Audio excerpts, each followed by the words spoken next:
सौभाग्य है कि ये डबल गोल्ड मेडलिस्ट हैं भोपाल से। एक बार जोरदार तालियां हो जाएं प्रोफेसर अनिल शुक्ला सर के लिए कि वो मंच पे आएं और अपना प्रेरणादायी वक्तव्य हम सबके समक्ष रखें। ओम धन्वंतरे नमः, श्री गुरुभ्यो नमः। Dignities on the dais, madam Shrestha madam, doctor Markandey Rai sir, योग संस्थान से हुए गुप्ता जी, और इस कार्यक्रम के आयोजक जो कहते हैं कि कार्यक्रम की कोई रीढ़ की हड्डी होती है तो ऐसे डॉक्टर विपिन कुमार जी, सामने बैठे हुए डॉक्टर कोहली जी, डॉक्टर आदित्य जी और सभी मान्यवरगण। ये मेरा सौभाग्य है कि ऑर्गेनाइजर्स ने अति व्यस्ततम कार्यक्रम में से मुझे बोलने का थोड़ा समय दिया है और इसके लिए मैं आयोजकों का धन्यवाद देता हूँ। जो हम यहाँ इंटीग्रेशन की बात कर रहे हैं, सुबह मैडम ने भी कहा और डॉक्टर चौधरी का भी जो मत था कि जो हम संस्कार की बात करते हैं, स्वास्थ्य की बात करते हैं, तो हमारा जो आयुर्वेद है ये केवल एक चिकित्सा पद्धति नहीं है, मतलब केवल ये टैबलेट या क्रीम या इंजेक्शन या दवाइयाँ पाउडर नहीं है, ये पूरा एक जीवन पद्धति है।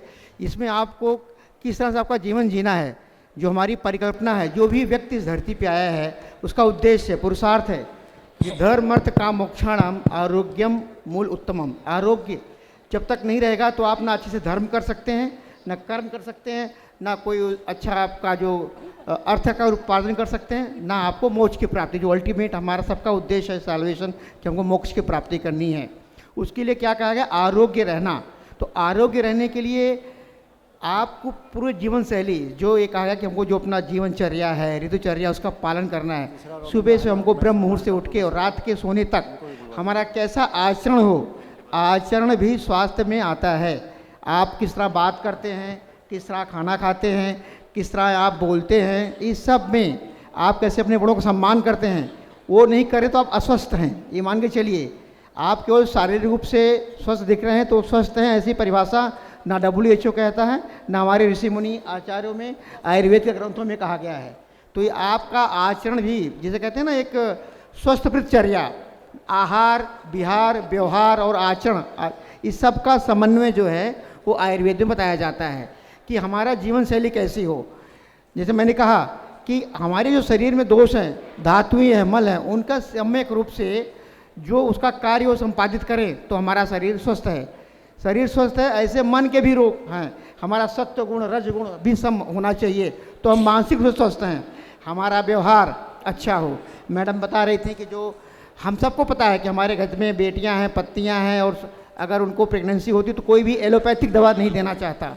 एलोपैथी की भी, हर पैथी की अपनी अच्छाइयाँ हैं, यहाँ किसी पैथी कोई बुराई नहीं है। जिसका जो अच्छा है वो हमको ग्रहण करके उससे अपना जीवन को सफल बनाना है।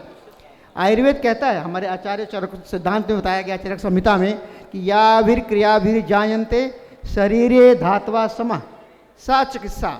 चिकित्सा क्या है? जिस किसी भी विधि से हमारे शरीर के धातुएं सम हो जाएं, सामान्य हो जाएं। वो एलोपैथी नहीं कहते, वो होम्योपैथी नहीं कहते, यूनानी नहीं कहते मैडम।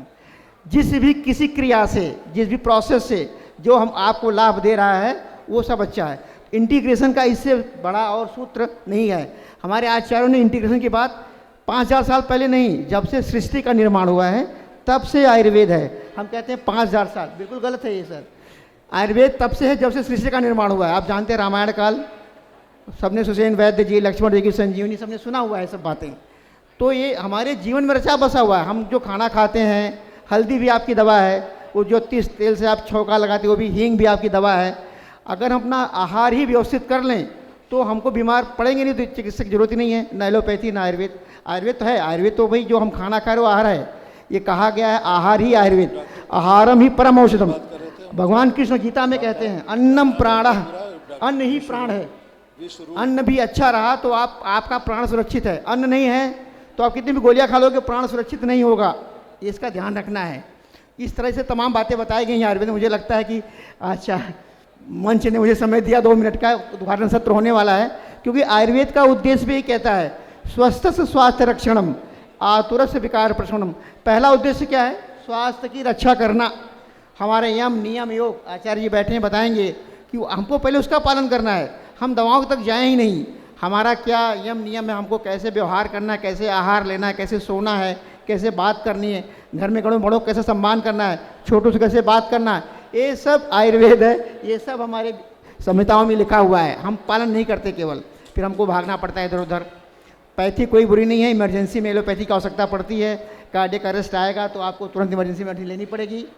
ऐसे ही जैसे मैडम बता रही थी कि जो आजकल एनसीडीज हो रही हैं, जो नॉन कम्युनिकेबल डिजीज़ हैं, जैसे ओबेसिटी है, मोटापा है, डायबिटीज़ घर घर हो गई है, थायराइड है, इस सब की इलाज जो है आयुर्वेद से हम करेंगे, आहार और विहार से, योग से तो ही संभव है। जैसे वो भी चौधरी जी बता रहे थे कि भाई कोई भी दवा लेने से, मैं किसी पैथी की बुराई नहीं कर रहा हूँ, भाई आपकी ब्लड प्रेशर गोली चालू हो गई तो ज़िंदगी भर खाना है, डायबिटीज़ गोली चालू हो गई तो ज़िंदगी भर खाना है ना, थायराइड गोली चालू है तो ज़िंदगी भर खाना है, तो वो चिकित्सा नहीं है, वो आपके सिम्टम को मैनेज कर रहे हो, है ना। तो वो सब ध्यान रखते हुए अगर उसमें हम अपना आयुर्वेद का पार्ट जोड़ दें, इंटीग्रेट करें कि हमारा कैसा आहार हो, कैसा विहार हो, कैसा व्यवहार हो, कैसा आचरण हो, तो हम आपको लगता है कि हम अच्छा अपना समग्र जीवन जी पाएंगे। और जो उद्देश्य है जीवन का कि स्वस्थ शरीर रहेगा, स्वस्थ मन रहेगा, तो हम अपने परिवार का, समाज का, देश का, फिर पूरे देश का, पूरे विश्व का हम कल्याण कर सकते हैं। जो हमारा कहा गया है, सिद्धांत है कि सर्वे भवन्तु सुखिनः सर्वे सन्तु निरामया। हम पूरे विश्व की कामना करते हैं, अपनी कामना नहीं करते कि पूरा विश्व स्वस्थ हो। तो बहुत बहुत धन्यवाद आयोजकों का इतना समय देने के लिए। Thank you very much.